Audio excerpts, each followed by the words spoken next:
Dragoncon, welcome to the Ghost Hunters. Hawes and Brian Harnois.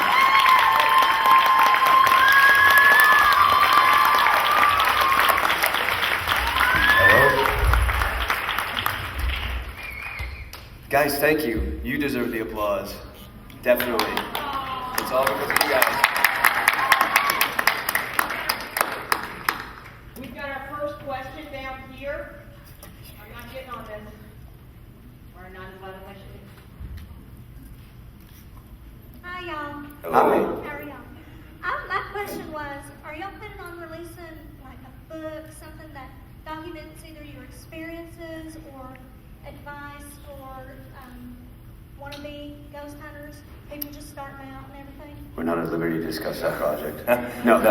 Grant and I have actually just agreed upon doing a book with a publication company, so probably be out next year, and we'll see how it goes. Thank you. Thank you. Okay, very good. Awesome. Hey guys, I want to say that I think the show is fantastic. My question is, you guys do a very good job with the technical aspects of it, with thermal cameras and the night vision, all that stuff. Is there any chance that the show will touch on more of the hard science behind the scenes, or is that something sci-fi won't let you get into? Hard science. Well, you got to keep in mind that we are hobbyists at this. This was a hobby, and I think we use more common sense than necessarily strict science. We try, but you know, sci-fi shows with the camera, there is a whole lot more going on behind the scenes. I mean, we use a whole lot more equipment than they actually show these guys setting up and everything. Correct me if I'm wrong.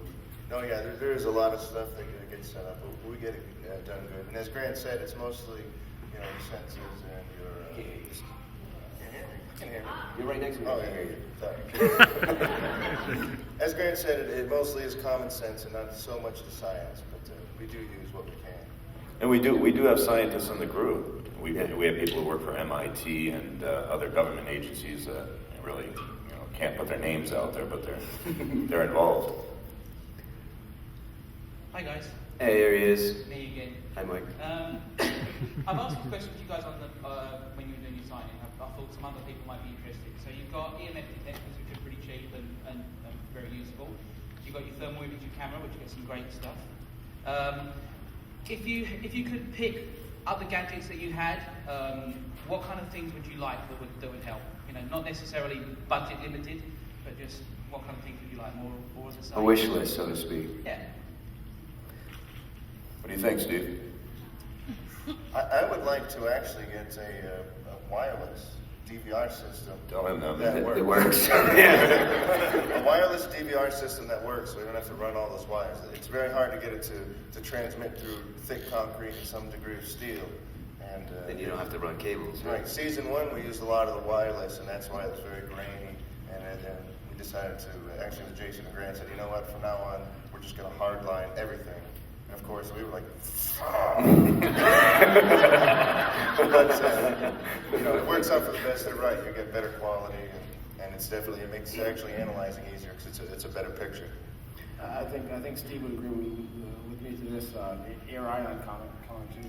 Yeah, an air ion counter would be good, and maybe a few tri-field meters, which is a meter that measures street axis of energy instead of just EMF or static. Now, what I was saying before when they asked this question was a bunch of, like, if you had a system set up networked, so you could just analyze like the whole place. We have thermal, video, you name it. I mean, if we're talking wish list, let's go for the sky. Analyze from the center hub. Right. Believe me, don't ever. If you ask us that, we can talk all day. Sorry, then a very quick follow-up to this. So there's software out there that'll analyze images and show movement and stuff like that. So rather than you guys staring at the screen looking for things, would you trust that kind of thing? Would you want to use that kind of software? I mean, software that looks for movement in a video. Yeah, it looks for movement in a video, it tags it, and then says, okay. So rather than looking at 14 hours of video, it says, look at this bit, and this bit. Yeah, we actually have people developing stuff specifically for this field with that in mind, but we've got to put it through some serious tests before we actually trust that. Thank you, Mike. How you doing? Good, how are you?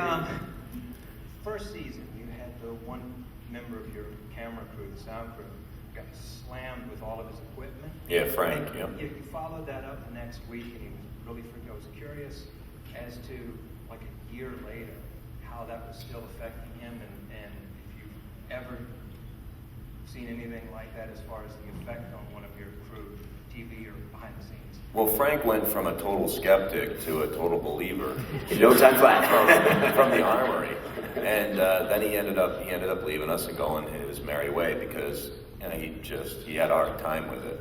And a few of us still talk to Frank here and there, and he's doing good. He's just not working on any paranormal shows. Slightly lighter follow-up. Occasionally on the TV show they slip in the fact that you all are very evil practical jokers with each other on some of them. What has got to be the just best practical joke, whether it made it on TV or not, that one of you pulled on the other and just got the best results that you can? Here's another 4-hour discussion. All right. Usually Dom is the target of those things. We're the only, we have fun, but this really got Steve and Brian chasing me.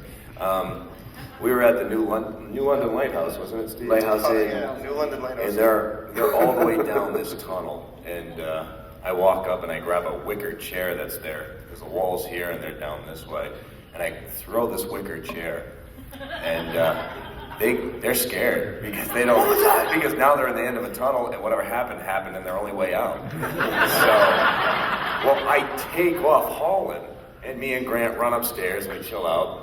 Little did I know that they had a camera inside the door, so they see my head lean in, grab the wicker chair, throw it, and run. Now here's the thing. They think they caught something phenomenal, and they found me, yeah. Here's the thing. Jay and I talked about doing this, but I wasn't around when he did it. I was walking down the hallway to see where he was, and Steve and Brian pop out of this room, like, "What the hell, Grant?" They started hitting me and stuff, and Steve goes, "I love you like a brother, but I'll cut you like a pig." And it's funny because you see the whole chain of events because I had my cameraman with me, and he was with me the whole time, and it was just, we were just having Jay, fun. But man, you guys are the ones that trained us. You should have known whenever we had the camera. I know, I'm the one that's looking to put it Some there. camera placement. You should have known we'd be watching. And this guy, Jay Still over got there, you. comes down, he's like, "Oh, what's going on?" So I tell him there's a camera there, and he nonchalantly walks back upstairs. Like, Well, I walked down. I'm like, "What's going on? Why are you guys freaking?" They're like, "Oh, this just happened." I'm like, "Oh, Oh, we're really?" psyched. They're like, High "Yeah, five. we got a camera right there, so we know we caught it." I'm like, "Ah, crap." That's when he walked away. My cameraman's like, "Run." You guys ended up finding me in the laundry room, didn't Oh, you? yeah. I was trying to hide under sheets. So, We go back and review it on real time. Like, we got to watch it now. And we're like, and all of a sudden you just see Jay go, whoop. The basket go and he runs away. And we're like, "You mother." Man. But we have fun. We're a big family. We're all together when we're not filming, and it's just the way it is. We said it's a hobby, man. If you're not having fun, why do it?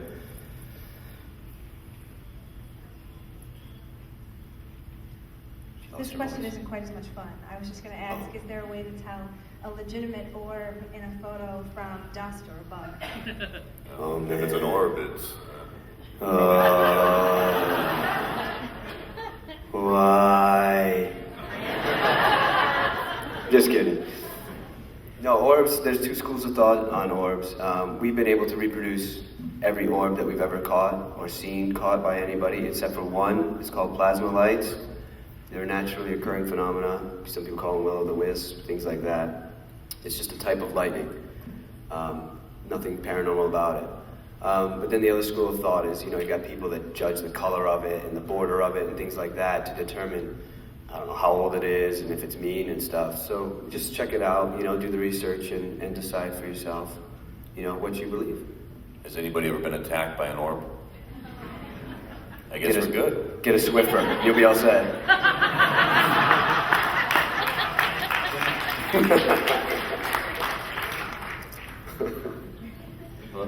So this is a follow-up question to that, and I guess it was part of the more hard science thing.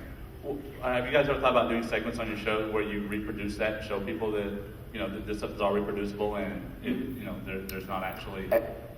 Just about every time we come across someone who thinks they've caught a spirit that's actually dust, we debunk recreate it it. right there for them. Sometimes they show it. Yes, see, we do that. We go in and we try to recreate, and a lot of times, even though we're able to recreate it, sometimes they don't show it. That's in the editing. What was the one episode where they did, right? With Andy Andrews. Right. There was one episode at the New Boston Inn where we actually we showed the client we actually took we figured out it was actually Andy Andrews who was with the team, and probably Jay and Grant as well, and everybody. And, They hand blown insulation. Yeah, yeah, exactly. We had figured out that it was actually wind coming through the house and blowing up, insulation and causing a dust. And they didn't really believe us, so we said, "Well, look, we'll show you." And we picked it up and blew it in front of the camera, and it looked exactly like every orb that ever. The gates of hell opened right up in front of us. Yeah. And that part made it onto that particular episode, that debunking, and that was a good. That's right, it did. Hi, this is for Jason and Grant. Have y'all ever gone on a roto-rooter job, been recognized, and people call their friends in to come watch you work? We've actually had people. Can you ask that again? We've had people purposely break their toilets and call and request us. We have. It happens. Me and Grant and I try to stay on commercial jobs now. We try in big buildings and stuff where we can work behind the scenes, and not a lot of people know we're there. The poor dispatchers at Roto-Rooter get calls all the time. I want to apply for a job. Well, what experience do you have? Well, I've been investigating ghosts for 10 years. I watch Ghost Hunters. I know how they do it. No. And I just have a comment, one quick question. One, when y'all go back, please tell your significant others or your wives that we said thank you. You take a lot of time. Thank you.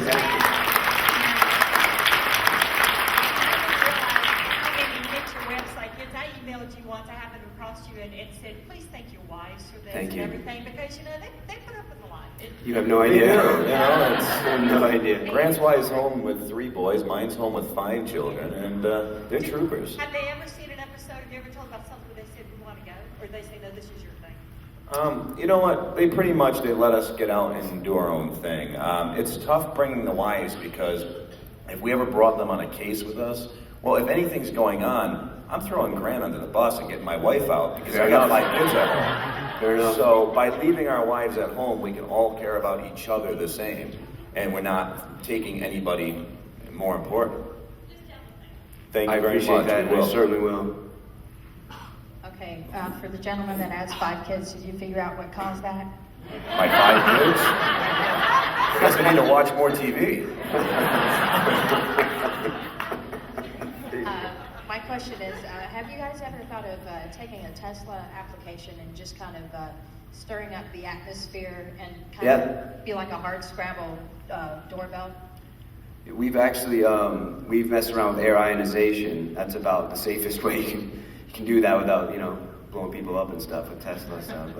But we have messed around with that, and we have a lot of theories based on air ionization, right? Where pretty much we get a lot more reports in the fall in New England because in autumn the air is ionized more, and we're not sure if that actually produces paranormal events or if it produces the feeling that there are paranormal events. But that's a great question. First off, I called the first season and definitely made me a believer. I missed part of the second season, unfortunately my cable went out. But Cool. still, I give y'all props for being here. Thank you. I just have a 2-part question. One, have you ever had any celebs that came up to y'all or tried to contact you to investigate a paranormal or supernatural happening at their abodes? And two, We did. Yep. Yeah. Yeah, actually, I was on the phone with Tanya Tucker, a month ago, who wanted us, and she's a big country singer for those who don't know her, who wanted us to come out and investigate. We're trying to do that. There's been talks that... Whoopi Goldberg? Yeah, Whoopi Goldberg wants to join us on an investigation. I'm totally for it. The Ultimate Fighter? Ellen DeGeneres? Yeah, Ellen wants to. There's a lot of fans of the show, and a lot of the guys from Ultimate Fighting are huge fans. UFC, they want to come. Randy Couture's a big fan. I'd like to see one of them get hit. Yeah, but you know the problem with bringing one of them? I can't yell at them about setting up the equipment. Good job. The camera's upside down, but good job. Shut up. No, whenever you want the cameras, Randy. Did we come close to investigating some part of Brad Pitt's property or something like that? Yeah, but that was before the Jennifer Aniston situation. My second question is, have any of y'all actually witnessed either a demonic possession or any activity involving poltergeists or anything? Yeah, we have. We've worked on possession cases, and they're far and few in between. They're not as common as a lot of people out there would love you to believe. They're very, very rare. Most of the cases that we worked on, I gotta be honest, I think we handled 10 cases of that, a couple of years ago, and one of them was a possibility. So a lot of times it can be mental illness leading us down Nice way to put it. I'm being dead honest. On the Stanley Hotel episode, you talked about quartz acting like a natural tape recorder of some type, or VCR. You want to elaborate that? Sure. Yeah, when it comes down, a lot of the poltergeist type cases, it's nothing like the movie.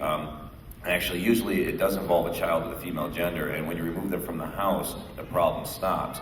And we found that all these poltergeist locations have high limestone deposit or quartz deposit under the property or around the property. So it would seem that for whatever reason, those types of stones are helping to amplify the activity in places. And there was actually tests done, weren't there? Yeah, there were actually some tests done by the Russian government, the American government, and even the Germans in this regard. It's really something that's very difficult to prove. We hold it as a theory, and we're trying to help validate that theory. But, I mean, the fact that the government spends millions trying to figure it out, I mean, at least gives you an idea you're on the right track. Hey, guys. I think the question on everybody's mind is, how's Elvis? Have you seen him lately? Elvis, yeah, I saw him dressed as a stormtrooper outside. He's hiding as a stormtrooper.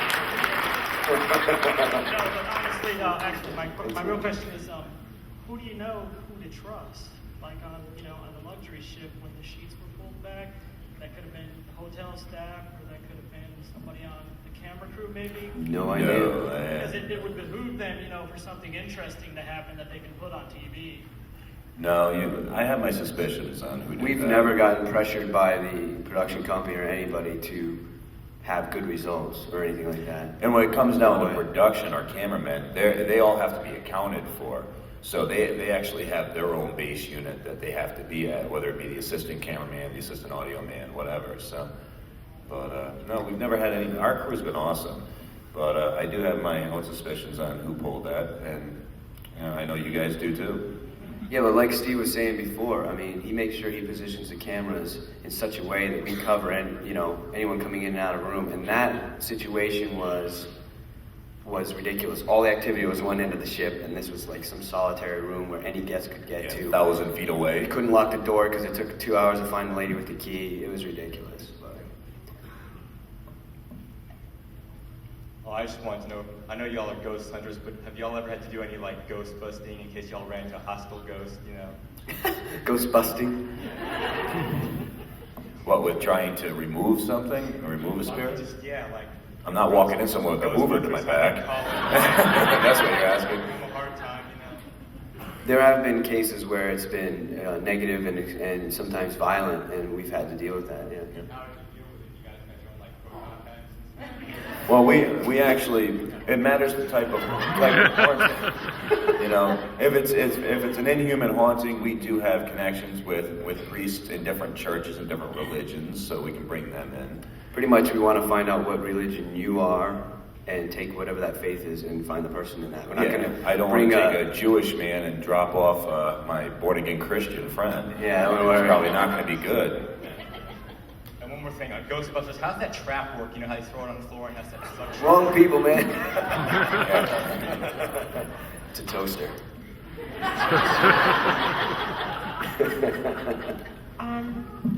The church has changed a lot in the years since the original rituals were written and so forth. And do you find that the church today has more or less power over spirits than it did in the past? You know what? When it comes down to it, I believe that your strength comes in your beliefs. So It's really, I don't believe the church has any more power than it did, but as long as that person who's there preaching what they believe in really believes in what they're preaching, that's all that matters.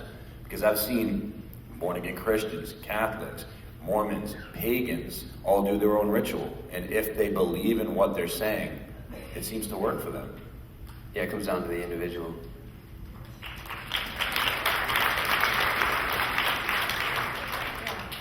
Just a follow-up to that. When you have something that absolutely positively has to get out of there. I call FedEx.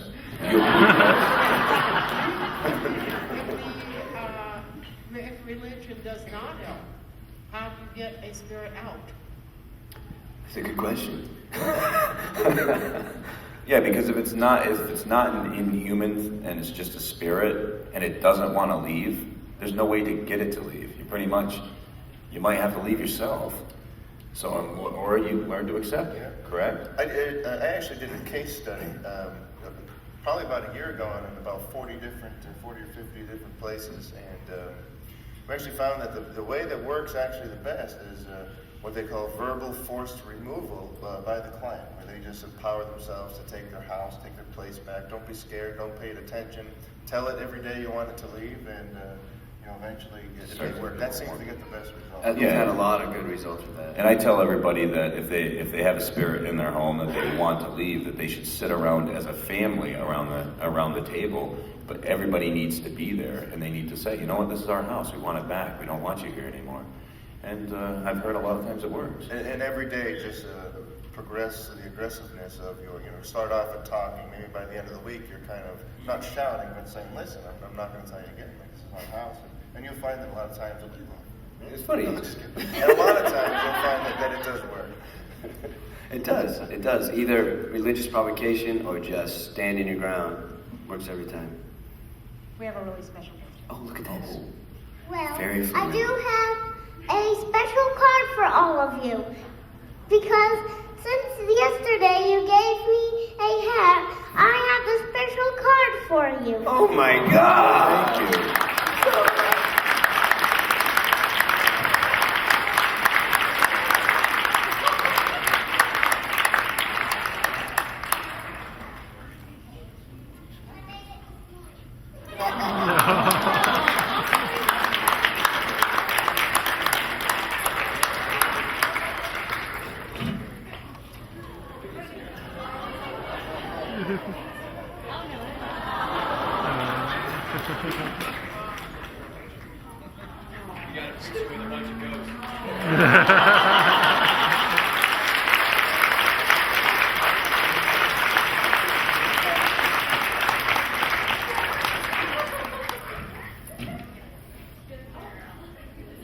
And I'm hurting her wings. I'm going to be careful with that.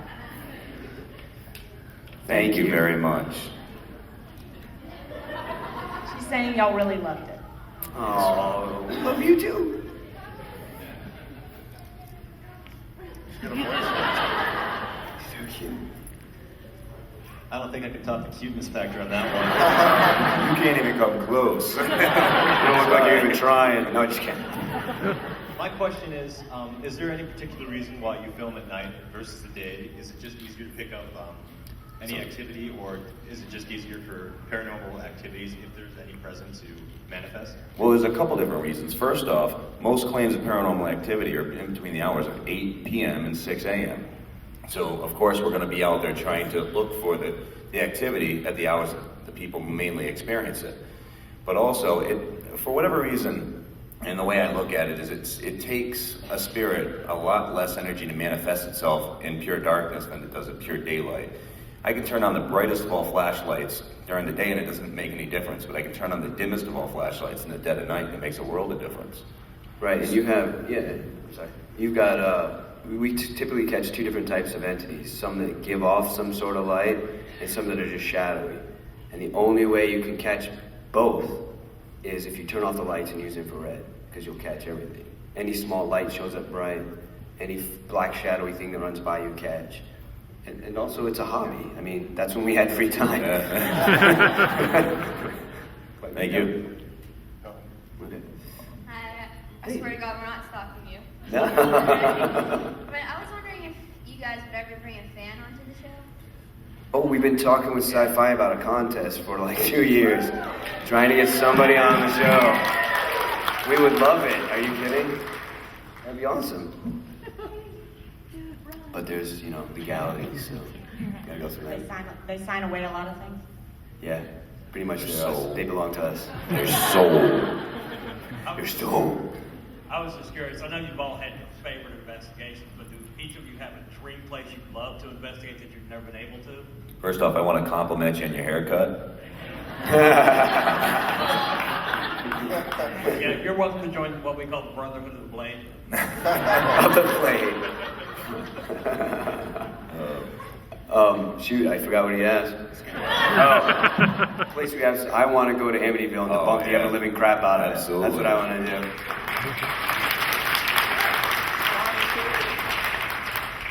I know for a fact that we've tried to get in here, but I want to go to Alcatraz because there's never been a legitimate ghost hunt there, and I want to see what's up in that place. What about you, man?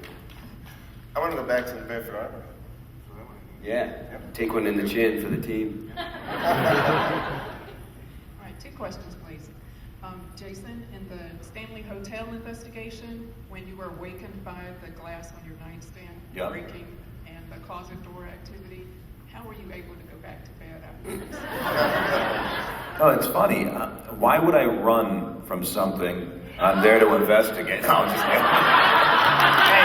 Who's got the catchphrase for the show, though, right?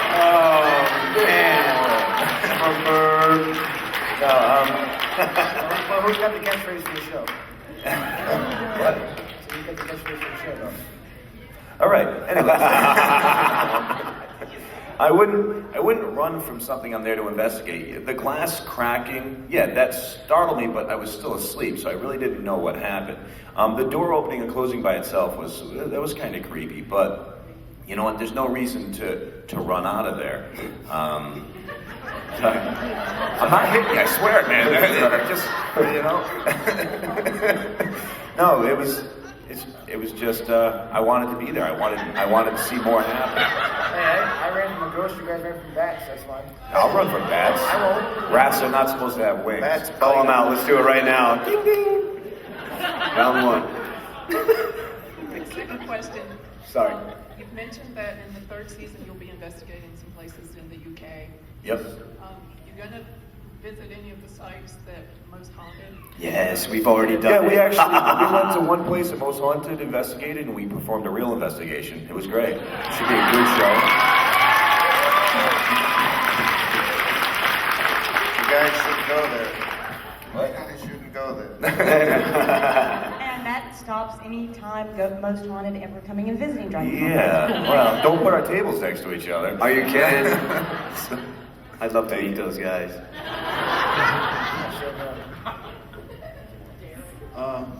First off, I was going to ask if you guys were going to be doing any investigations overseas, but that lady beat me to it.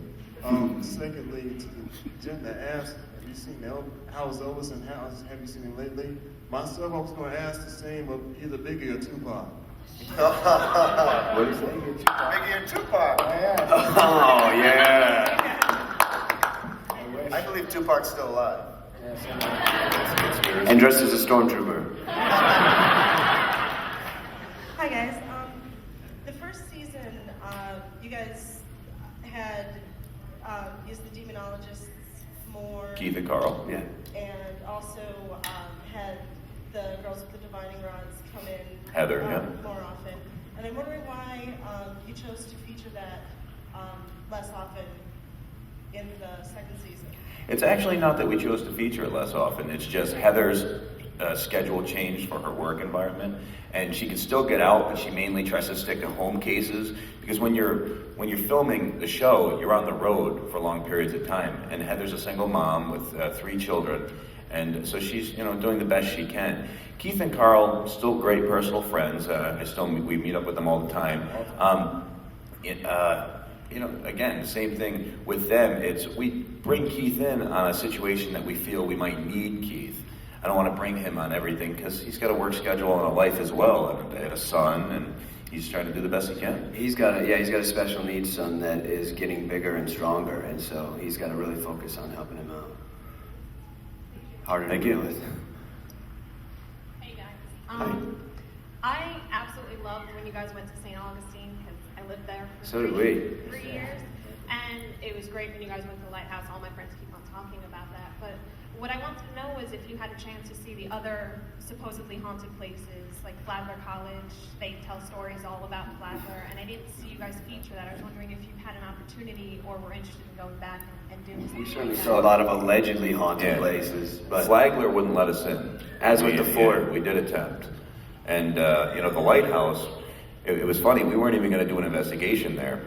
We were supposed to do a museum down the road, and we chose not to, and we were going to leave a day early, and then we rented mopeds and drove around St. Augustine, and all the locals are saying, you guys got to go check out the lighthouse. And we went over, we looked, and I remember calling Steve and saying, man, we got to check this place out. We got to check out the lighthouse. So we decided to stay an extra couple days and check it out, and it was probably the best thing we could have done. The place is incredible.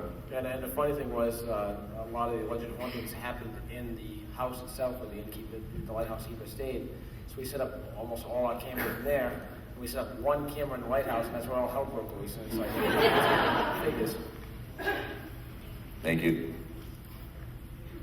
You guys seem to have really great camaraderie, and I noticed on the show a couple of times you played practical jokes on one another and on some of the nudes that came on.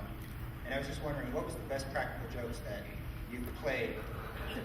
Somebody actually already got it. This is gonna. I'm telling you, man, this could be an all-day discussion. You got me pretty good with that Vaseline and the bowling ball, Oh didn't yeah, we actually had a little outing where we all went bowling, and me, Keith, and a couple other guys were trying to figure out how to get Jason. And so what we did was we took the soap from the bathroom, liquid soap, and we noticed what bowling balls he was using. He was using like 2 or 3 different ones, and it was just this I think it was like purple or blue ball or something like that we poured into the holes, and then when he went to grab it, he stuck his hand right into it, and it was like all over the place. And we all laughing, we all were waiting for it, so it was great. We actually got it pretty good. That was one of the only times I've been able to get them so far, but I'm still trying. Me and Grant got we got Donna really good with a fart machine. Dude, we got her so good. That's the problem with Donna. She tries to play jokes on us, but they always backfire on her, like hard. She had hid a fart machine in the car as we were driving up, and as we were driving up, we see them pull up in the car next to us, and this thing starts farting. Jay's like, ignore it. So we're just sitting there like this, and she's in there. Me and Grant were just talking away. We're like, da-da-da-da. So all of a sudden, I pull up further, and I got Grant crawling under the seat, finding it. He finds it, pulls out the battery, so now she thinks she screwed up. Put it back. So, we get out of the case, she goes and checks. She's like, oh, I forgot a battery. So she put in a new battery, put it back, went in the building. Me and Grant came out. We grabbed it, we put it in her car. We put it in between the springs of the seat, so she'd never find it. Yeah, and on the ride home, we had her come up. Oh yeah, they gotta film you. You gotta pull up so the guys can film you drive by. She drives by and we even sent a cameraman into the truck with her just to get her a real hand. I love Donna. Donna's great. Steve got it pretty good too with the alien chest burster. Oh yeah, the chest. Yeah. I just told her I had a pain, and Jason was like, come on, we're going to go do something. I said, I'm going to do something with Donna. So me and Jay walk over to her, and Jay says, Steve's got a pain in his chest. Do you have anything you can give him? And she's like, well, I'm kind of right here. And then you've seen the movie Alien. It's obviously an alien. I had one of the chest bursters. So as she's going to look, I popped that thing right through my chest and started screaming, and she went crazy. She fell off her chair. And then I helped pack Grant into one of the taps bags one day. And we're sitting there, and we're like, okay, let's look this bag up. And it was like, people were like, what's in this thing? We thought it was a DVR system. Well, the worst part is Brian was going to drop the bag. Yeah, well, I'm trying to hold my head, hoping it's the end with Grant's head. He opens it up and, scares the heck out of both of us. I was like, I couldn't even believe he could actually fit in there. Me either. You were in there for a while, weren't you? Yeah, it was hot. It was like an hour.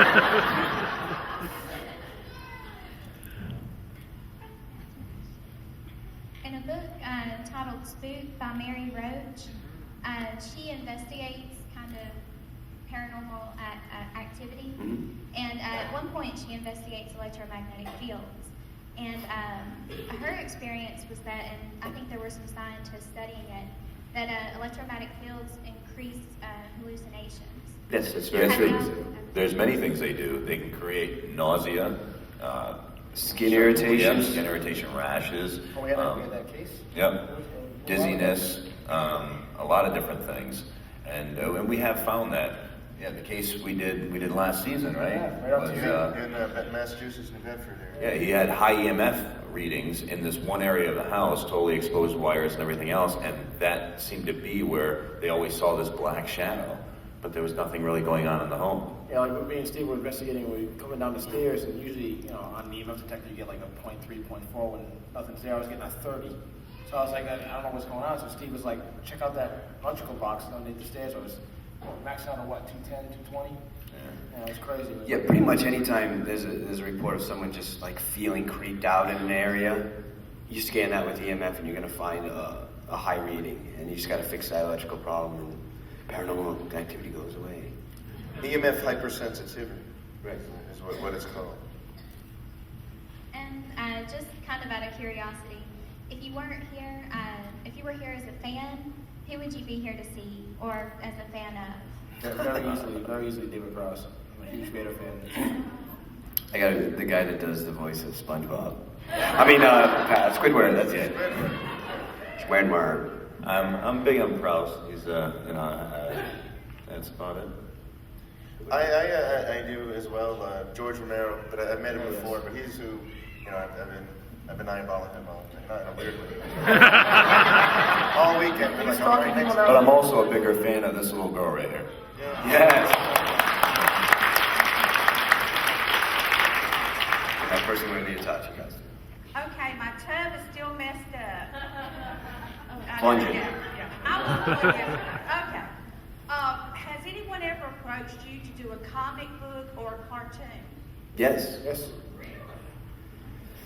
Yes. I don't know what happened with it, but he did. Yeah, somebody did bring that up to us, but we never followed up with it.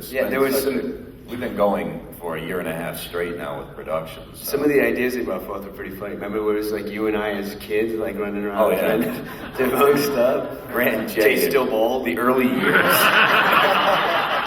I got like 3 hairs. Charlie Brown's.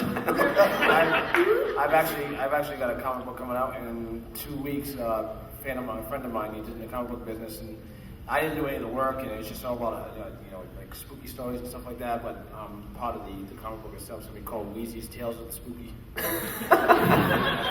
pretty cool. Easy. You got to talk to the Jeffersons to see if you can use that name. Okay, Dave, one of the few things on the show that you really hate to say is that a place is haunted. What, in your opinion, makes it haunted? Well, see, I look at it differently. A place can have paranormal activity and not be haunted. Because the paranormal is just para meaning above, so above the normal we're used to. Chairs don't slide by themselves. But did I see the dead light keeper move that chair? No. So I can only claim that as paranormal, no matter how much these guys want to harass me in my front yard. No, hold on. Round 2. She asked me a question. Brian, shut up.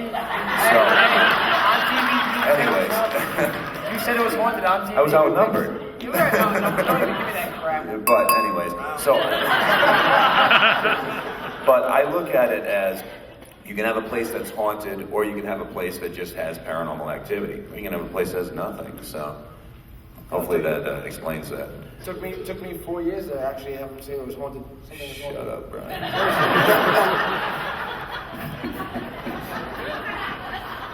had an experience in my 20s. I was babysitting at my sister's house, and I was like terrified, and I called my mother, and she said, well, that's why I don't babysit over there, because I think the place is haunted, right? So that's what happened to me in my 20s, and my sister still thinks like... Strong family bond, thanks, Mom. Like they keep hearing like a TV's on or something in their house, like that kind of thing, like or somebody talking, and they can't really... It's like in the wall or something. It's really strange, but I mean, this has been going on for 20 years, but it's a friendly type, haunting, I guess. Sure. But anyhow, and I was wondering, like, you guys you never want to mention, like, what actually happened to you guys as far as your experience, but, like, were you, like, in your teens, in your 20s? Like, you're not that old, I know. Like, you're in your 30s. Older than I look. I was curious, Especially like, today. how old you were, and when was your experience, like, how old you were, and then, it's kind You of a wanna start, two-part Steve? question. Like, how did Jason and Grant get together? Like, were you guys roto-rooter buddies? We just told you there's a cartoon about when we were kids. Yeah. 3 hairs. Like, how old were Just you? a few minutes ago. Experience, and then, like, how did you guys become friends? Like, Well- were you college friends or work friends? Or? Actually, I had an experience. My experience is a private experience, but it was about when I was about 18, 19, and Grant's experience was somewhere around the same years, correct? I was about 15, and I had an experience that lasted about 2 years straight, and both of our experiences, I mean, we're pretty down-to-earth guys, but when reality gets rocked like that, I mean, if you're a logical thinker, you've got to get the answers. And, I mean, we met, I offered to redesign his website. The group's been around for about, it's going on 16 years. Grant's been with me for, I'd say, almost 14 now. He had contacted me wanting to help out and so forth, and from there it just became a real close friendship. And his wife, my wife, are very close friends. Our kids grow up together, and it's just the way it is. Hey, tell him how you met Steve. Steve actually applied for TAPS, and I said, I don't have room for you, man, sorry. You live too far away. Yeah, sure, you live too far away. You live 2 hours away. And then I got my own team, and he actually approached me and said, hey man, you know, I really like the way you work. You know, we both are scientific and try to disprove hauntings. I was like, don't you remember me, man? 2 years ago, you were like, get out of my face. Get out of my Now you're calling me. But your experience, man. Oh, actually, when we started, it was never really an actual experience. I just, when I was 8 or 9, maybe, my favorite thing in the world was telling ghost stories and being afraid of being scared of your friends and not being able to sleep or even walk down the street or anything. And I just kind of have always taken it to the next level and went to the level of actually, you know, investigating and see what's really out there. And I don't get scared, but it's still a lot of fun. Unless it's bugs and heights. Right. And I actually had my first paranormal experience when I was 11 years old. I was sleeping at my friend Josh's house. And, you know, when you're a kid, you don't go to sleep when your parents tell you to go to sleep. And I was in the top bunk of these bunk beds, and a full-body apparition walked through the room. And I kind of called down to Josh and said, Josh, you see that? He goes, yeah. So we slept in his parents' room the rest of the night. Strong bonds again. Hello. I was wondering, I know you guys did a show in Savannah. Mm-hmm. Are there any other favorite places that you would like to go in Georgia? I know Savannah has a big reputation for having lots of haunted houses and paranormal activities in the buildings because of the age of the homes and the buildings that are there. Everyone's telling us about battlefields around here. What? Andersonville. I would love to come back to Georgia, and if I do, I'm going to contact Patrick Burns, who's down here, who's part of the TAPS family, and you know, see what we can do together. Stand up, Patrick. He's the Georgia connection. This is the man. Stand up, Pat. All right.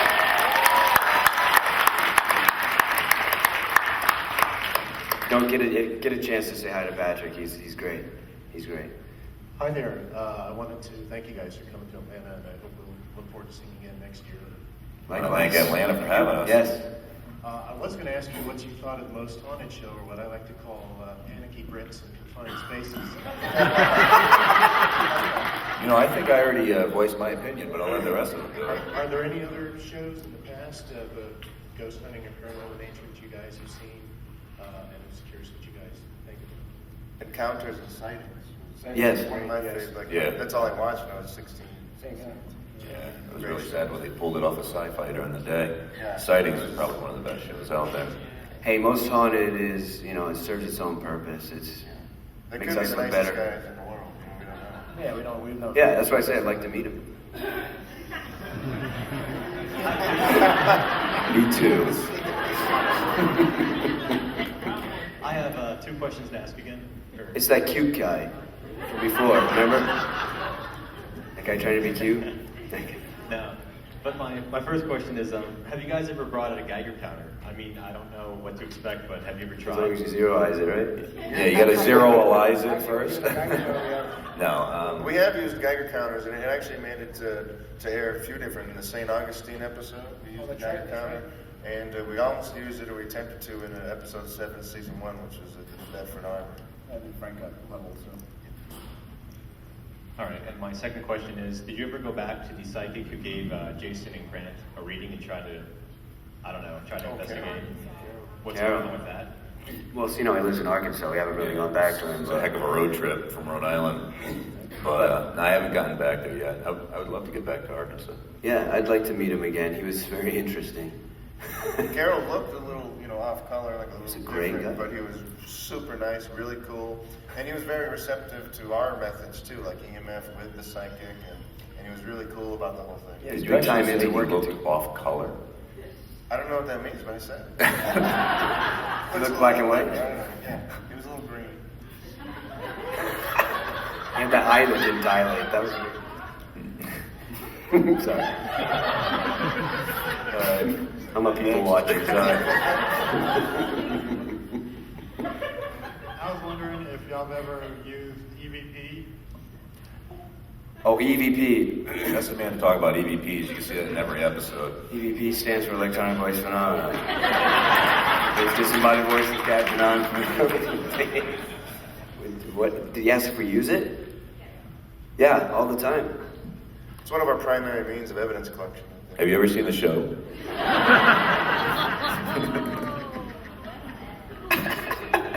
That wasn't a dig. He was honestly asking. 2 questions. One, is Tango going to be able to drop the training wheels? Yeah, he has. He has. He definitely has. He's full-fledged. Right? See, that's you. Yeah, you'll see a lot more Tango. He's actually has come along with us in a lot more investigations, and he works really good with all of us. He works great with me and Brian doing investigations. He has a great reputation and relationship with Jay and Grant, and he's become one of our closest friends. He's definitely going to be with us. The guy's got the eyes. He can pick out evidence in anything. I mean, the guy is just amazing. Split second something, he finds it. He's a magician and really into old school film and photography, so he picks up on all that stuff real quick, and that's one of the reasons he was able to pick up that Queen Mary hoax that happened to us. And it's funny, we picked him up as like a straggler in New Jersey, and he's living in a cardboard box. On the side of Stop and Shop. But no, we did. We picked him up as kind of a straggler in New Jersey, and he has become such a key member, and he's one of the best people I know. And can we get a cage match with you guys and Most Haunted? I'm game. It would be a challenge, though, I think. Just want to meet him. Grant's playing politically correct. Tell me what you tell me behind stage. No, I was wondering if there's anything that you found and investigated that was really interesting or really unexplained, but for whatever reason you weren't able to air it on the television show. No, everything that we catch that's worth showing you guys, we show you guys. Yeah. I mean, sometimes the crew experiences stuff, but if it's not super impressive, they don't like to put the crew in front of the camera. They want to keep the whole. Want you guys to feel like you're on the case with us as much as they can, except for all that music and sound effects and stuff. And skull faces. Skull faces. Some of those guys are the production crew. You're like, you made it for 1/10 of a second on the show. I had just one question today. The one case where you guys were upstairs and Donna, and I don't remember who it was, Donna and somebody else started feeling the real deep feelings of dread, and then Grant, you got scratched across the back. It's Donna and Mike Dion. Yeah, and then whenever you went back to the reveal, you told the people that there was nothing to be scared of and that it was not violent, but you got like attacked by this thing. No, see, now we don't want to assume anything. Something happened to me, and I can't tell the guy that he's got a ghost that's going to attack you. I don't know what it is. I don't know why it happened. So why instill fear? The guy's been living there for so long, and he hasn't been hurt, so he's got nothing to worry about. And it was weird the way they aired it on the show, but we had talked to him at length about it, and he was very comfortable with it. He was the one that actually told us there's nothing to worry about, which was kind of, remember that guy? Yep. Yeah. But the thing is, you've got to look at everything. Just because someone gets hurt doesn't mean that it was a ghost and it's got it out for everybody. We don't know what happened. We can't jump to those conclusions. So. Hi, Hi. This may sound a little silly, but I was wondering, has anyone ever wanted you to investigate extraterrestrial activity? Yeah. Yep, that, cryptozoology, everything they've asked us to. And we do have interest in cryptozoology and alien and so forth, but the main thing is our site and the group is designed for the paranormal, for hauntings, because we're trying to just stay in one direction so we can help the people with those issues. There are, go ahead. There are theories that span a lot of the fields in the paranormal. Some people believe that, alien abductions, demons, they're all caused by one thing, just with different faces and things like that. So you do dabble in others because they overlap, yeah. Yeah, it's like in Ireland, we just learned what we call alien abductions. They call fairy abductions, right? Yeah. Fairies. So, serious. Not fairies. No offense to anyone dressed as a fairy, but they're not. They don't have wings or anything like that. They're not pretty and glittery. They're pretty Not vicious. pleasant things. Hi, one of my favorite episodes was when you went to the armory and the cameraman got attacked. Sound man, yep. Yeah, I'm sorry, the sound man. What startled me about that episode is how the military staff took it when they saw it. Prior to the attack, there was hot and cold spots. Yes. Could you explain that in a little bit more detail? What are hot and cold spots, please? Well, you're talking about the thermal imaging? Well, the thermal imaging camera picks up any fluctuations in temperature, and you set it within ranges. And if something's warmer, it shows up red to white. And if something's cooler, it'll show up blue to green. So you were just picking up different fluctuations here and there. It wasn't anything steady. And then all of a sudden that happened to Frank. And you guys are about 100 feet away from us? Yeah, we had stopped investigating because we wanted to go with Jason Grant were, but they were still working on the thermal imaging. And so we turned around and I was asking Steve what to do now. Where do you want to go? Like Dion, and we heard the noise and Frank getting leveled. And Steve's like the only one that saw it because everything's pitch black and I couldn't see it. Prior to the event, we actually were experiencing cold spots. Yes, you we would were. feel these cold spots. You could put your hands right into it, and it felt very dense, and it was just super cold. You would actually feel them starting to not solidify, but become more thick, I'll say. Well, that's what actually Frank felt that. Right. Come over first. Yeah, and we had one of the camera operators who was always wanting to experience something. I actually grabbed him, and you're not supposed to communicate with him while you're filming, but I actually grabbed him, like, Dave, I don't care if we're filming, you've got to feel this. And I pulled him into it, and he was like, wow, I've never felt anything like this in my life. And literally, probably 30 seconds later is when you just saw Frank go crazy. And it was pretty bad. Frank was traumatized, but he came out of it. Yeah, we came back a couple days later just to for them to get some shots like the balcony and stuff like that for their own, for the production wise, and I saw the terror in his eyes. It was like he wanted to make sure he wasn't anywhere away from anybody at the whole time. He was terrified. Yeah, they showed him crying for about 10 seconds in the show, but it was literally probably 45 minutes before we did. It took that long to get him just to sit up and get off the Well, floor. the good thing was one of the guys that was there, one of the Army was actually a medic. EMT, that was good. Yep, there was an Army paramedic on scene because it wasn't an armory, and that was to our benefit, definitely. I was just wondering if you think if modern science will ever take this seriously, as there's no definitive physical proof in terms of a body or something they can examine. Well, I think that's what we're working for.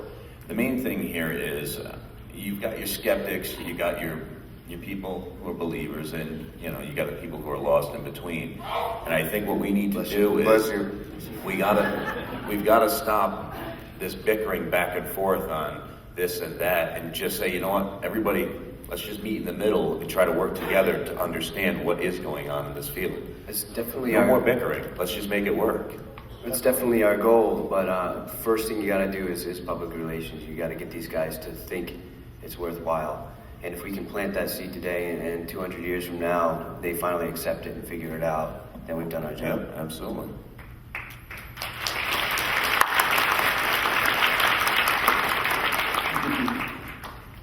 You said earlier that there's a difference between just paranormal activity and an actual haunting. So I was wondering what actually makes that difference. What would it have to be in order to be a haunting? Well, see, I'm a little tougher than most. If I saw this bottle slide across the table, that might be considered paranormal activity to me. Now, if I saw the spirit of Grant, or whoever, move the bottle across the table, then it's going to be a haunting. So, things happen that are beyond the normal of what we're used to, and that would be paranormal. The chair sliding at the lighthouse. Chairs don't slide by themselves, so that's paranormal to me.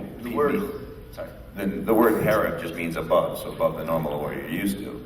So the word haunting denotes that there's an intelligent entity there, pretty much a dead human walking around. So not every place where there's activity can be qualified as that. It's a pretty big thing to run around saying is going on. Hey, there's dead people everywhere. Yeah. And I think that Jason and Grant's hard skeptic attitude is what has given us a lot of our credibility, and I think a lot of the reason why a lot of people embrace the show. And you too, Steve. What the heck? Oh yeah, I'm You're right there with us. Y'all, that's the end of this panel, and we've had 4 great panels with the guys, and I really want to thank them, all of them. Thank you, guys.